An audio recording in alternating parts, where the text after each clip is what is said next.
Hey everyone, either welcome back or welcome to my channel. And in today's video, I want to talk about why time is really precious with IIH. So before I get into any more details, time for the intro. Back in 2018, I was diagnosed with IIH. IIH is short for idiopathic intracranial hypertension. In short, in IIH, there's an increased intracranial pressure without a known cause. IIH is known by two older names, pseudotumor cerebri, and benign intracranial hypertension. Living with IIH is very hard to explain to others, as it can be hard to tell when I'm not feeling well. My hope is that through these videos we can learn together and help make relationships better through a better understanding. I also hope to provide people living with IIH a community so they never feel like they are alone with this condition. Don't forget to subscribe and click that notification bell down below so that you get updated about further videos.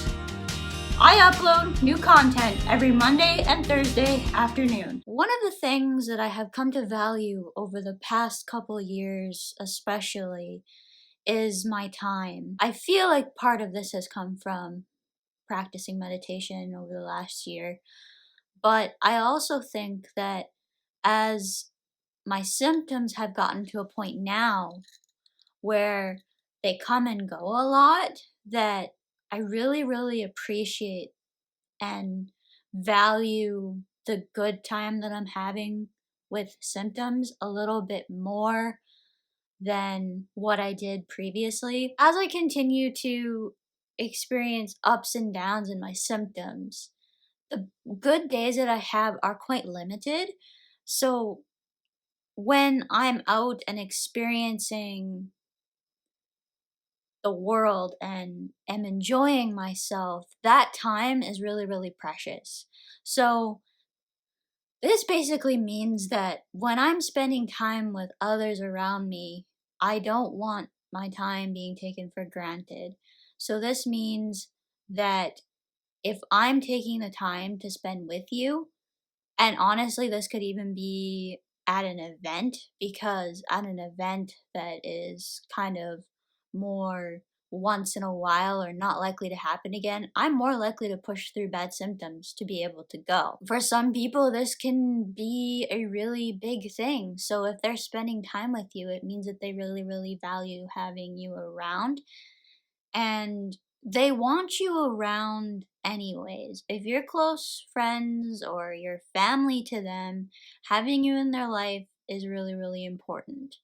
And this is true for me, and I'm sure this applies to many others too with a chronic illness. If they're taking the time to spend with you, that it means that they are very important in your life. I want people to understand that I value time a little bit more because of having a chronic illness, and it's because when I am out, I pay for that. We have a period of time before an event where we have to rest, and then generally there's a time after too that we end up paying for doing something that we shouldn't have done. I would gladly sacrifice this time to be with other people, especially if it's at a once in a while event.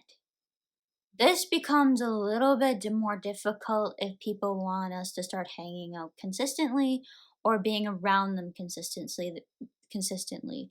They have to understand that you're probably going to get some no's because, again, you need to weigh, okay, is it worth going out and doing this thing? Is what I'm going to feel afterwards worth the pain of doing this thing? So that's generally why you'll get some cancellations. It shouldn't have that happen unless somebody's really sick for a big event, but it could. You never know. The worst part about having a chronic illness, especially like IIH, is that it's so unpredictable. If it's determined by your body that you're not feeling well when that event's supposed to happen, you either A, won't be going for as long as what you had originally intended, or you may be not going at all.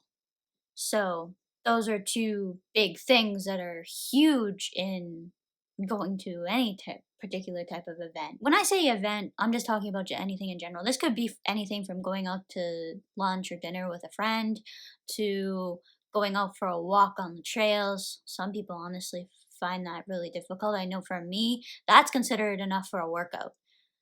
Even though I technically don't burn nearly as many calories when I do it, it's actually hard on me because you've got the heat and the sun.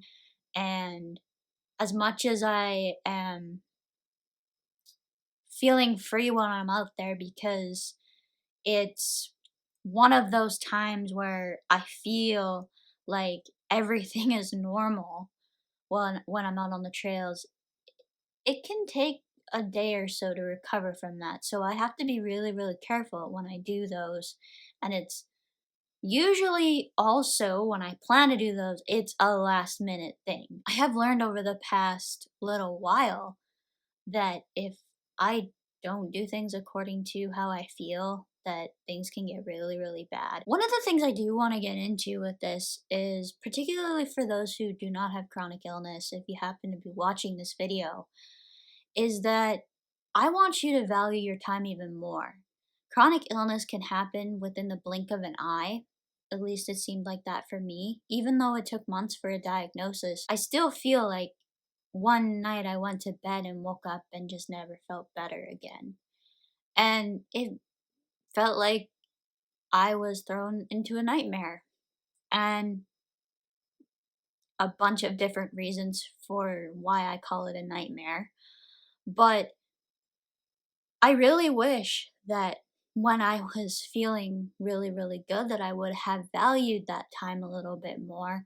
Now, I know I was young and didn't really understand any of these concepts, but I wish that I would have discovered that before having a chronic illness. Like, I really wish it didn't take getting a chronic illness to have that happen. I still feel like I probably would be like that to a certain degree if I wasn't dealing with what I do now. That's a little bit scary. I just don't feel like when you're a young person that you have that type of insight unless it's something that you're going through yourself, because you haven't had enough time to experience something like that. Like I said, I really wish I would have understood this sooner. I'm happy that I have discovered it as young as I have, but it sucks to be going through a chronic illness and learning these hard lessons. Right now, I just want to be able to value every good moment that I have. So when people are taking advantage of me being around or wasting my time in any particular way when I'm not struggling with symptoms, I get so frustrated because I don't know when I'm going to have another good day. Be with me during these good moments because I don't know when this is going to happen as good as it is. I actually get really, really emotional after I get 2 or 3 days of break in a row. I'm hoping that these maybe start to increase now with the medication that I've been put on, but you never know. It's never a guarantee. And every single day that I get where I can be feeling good, it's just a positive thing for me. And I value it so much. So please don't take advantage of that when you're around me. I guess my takeaway for this is make sure that you emphasize this to your family if this is something that you want. So if you're having a good day and you want them to understand that they shouldn't be taking advantage of your time, I think that this is a very valid request of those of us with chronic illnesses who have especially up and down days, that valuing our time should be something that others do not take advantage of, because we don't know when we're going to get another good day like what we have right now if we're going out because we have a good day, and more oftentimes than not we are having a good day when that happens. So please don't take this time for granted is what I want you guys to get out of that. If you guys have any questions or comments, feel free to leave them down below. And as for now, that's it for today. Bye everyone.